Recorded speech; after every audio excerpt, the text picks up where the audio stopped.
दोस्तों Nazi German के द्वारा निर्मित एक ऐसा एयरक्राफ्ट जिसे उड़ाते समय पायलट्स को लगता था कोई एंजल इसे पीछे से धक्के दे रहा हो। और उस तरफ हिटलर के दुश्मन अलाइड देशों से जब यह फाइटर प्लेन गुजरता था तो लगता था मानो यह फाइटर एयरक्राफ्ट में रॉकेट लगा दी गई हो, क्योंकि यह था दुनिया का सबसे पहला ऑपरेशनल फाइटर जेट।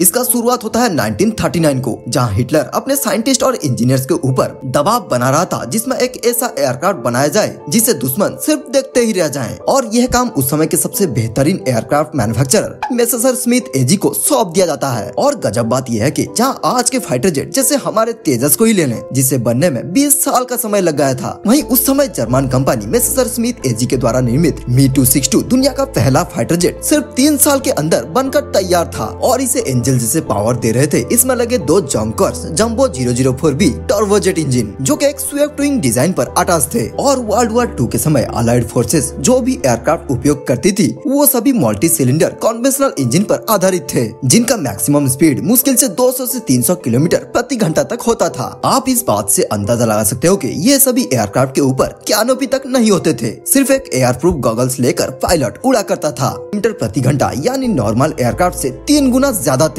और यह आसमान में उड़ता जर्मन बाज अपने साथ 4 की संख्या में 30 mm वाले कैनन गन जो इसके नोज पर अटैच थे, यह पलक झपकते ही 365 राउंड बुलेट्स फायर करके दुश्मन को बर्बाद कर सकता था। इसी के साथ साथ 1000 केजी तक के बॉम्ब्स और air to air R4M rockets जो कि युद्ध में पहली बार इस्तेमाल किए जा रहे थे, जिसे देखकर दुश्मन का कुछ ऐसा रिएक्शन था।